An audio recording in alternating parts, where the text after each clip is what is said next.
Assalomu alaykum, hurmatli tomoshabin. Sizlarni yangi videoyimda ko'rib turganimdan bag'oyat xursandman. Bugungi videoyimizda Oq Husayna navli uzumini birinchi xomtok qilish jarayonini batafsil qo'ldan kelgancha ko'rsatib berishga harakat qilaman.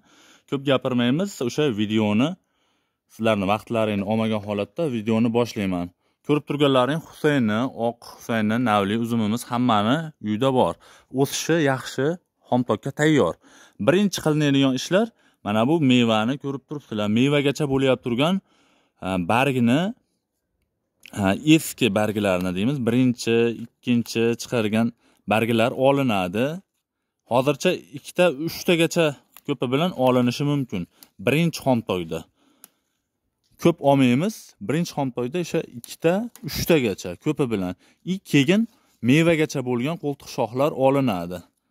Ko'ryapsizmi? Mevaga ketyapti turgan oziqani birinchi navbatda qo'ltiq shoxlarga ketib qolishini oldini olish uchun qo'ltiq shoxlar olinadi. O'sha mevamizga ketyapti turgan oziqa faqat mevaga ketish uchun qo'ltiq shoxlarni olyapmiz. Hammasini deyarli mevagacha bo'lgan. E'tibor berasizlar.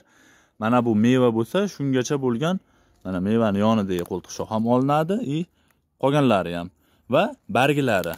Birinchi barg, ikkinchi barg o'sha eski barg hisoblanadi. Bundan endi bizga foyda yo'q. Uzumimiz oziqlanish uchun quyoshdan keladigan energiyalarni yangi barglardan oladi. Bular endi eski va keraksiz barglar. Shuni qorayib qolgan bo'ladi. O'z barglar eskirganligini bir qarashda sezasiz. Qo'ltiq shoxlar olinadi. Hammasiga tegishli bu. O'sha mevagacha bo'lgan qo'ltiq shoxlar barglar olinadi va mevani o'sha bir qator ko'zdan kechirib qo'yamiz. O'sha shamollarda yoki bir shunga o'xshagan bir tabiiy nimalarda ziyon zahmat yetgan bo'lsa, bularni xoli qilib ajratib o'sha panaroq joyga olamiz. Mevalarda o'sha asosiysi mevani hosildorligini oshirish uchun shu ishlar amaliyotda qo'llaniladi. Mana qo'ltiq shoxlar ham deyarli bir qarichgacha o'sib boryapti ekan. Shularni olib chiqamiz. Xomtok qilish jarayoni birinchisi shulardan iborat. Oddiy, bu hech qanday sir-sinoat yo'q. Oltariq uzumchilikda deyarli hamma shu amaliyotni shunday amalga oshiradi. Eski barglar olinadi, shikastlangan, shunga o'xshagan qo'ltiq shoxlar olinadi va meva ochiq holatda qoldiriladi. Kasallik kelmasligi uchun dori tepishimizdan oldin ham o'sha xomtok jarayonini amalga oshirsak bo'ladi. Mana bu bandga e'tibor bersalaring, shamoldan ancha ziyon zahmat yetib, shamollar ham shamolli yillar bo'lyapti. Qandaydir shu kunlarimizda havolar ham soviyapti. Shunga o'xshagan tabiiy ofatlar o'ziga yarasha ushbu yilda ham bo'lib turibdi. Qayta tushuntirib o'taman. Birinchi barglar, ikkinchi barglar olinadi, mevagacha bo'lgan qo'ltiq shox olinadi. Qo'ltiq shox o'sha barg ostidan chiqqan shoxlarga aytiladi. Xudo xohlasa videoyimiz hammaga tushunarli bo'ldi degan umiddaman.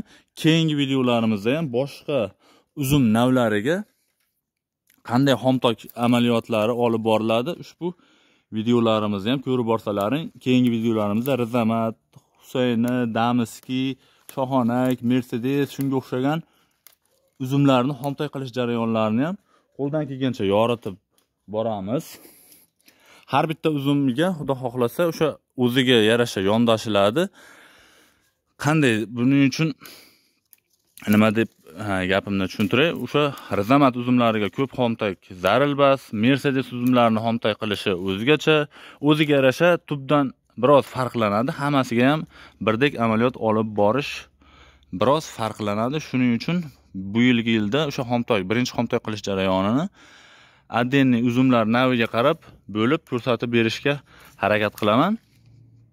Videolarimizdan uzoqlashmaysizlar. Kanalimizga obuna bo'lmagan bo'lsangiz obuna bo'lib, video opisaniyasida Telegram gruppamizga ham a'zo bo'lib qo'ysalaring, u yerdagi o'sha kasalliklarga qarshi kurashish, qanday dorilar sepilyapti va kelgusida uzum narx-navolarini ham berib boriladi. Muntazam ravishda, xudo xohlasa u grupamizga ham o'tib obuna bo'lib qo'ysalaring, xursand bo'lgan bo'lardim. Keyingi videolarimizda ko'rishguncha xayr, sog' salomat bo'linglar. Bugungi videomiz aytib o'tganimizdek, Husayni oq Husayni uzum navini xomtosh, birinchi xomtosh qilish jarayoni bo'lib o'tdi. Rahmat tomosha qilganlaring uchun.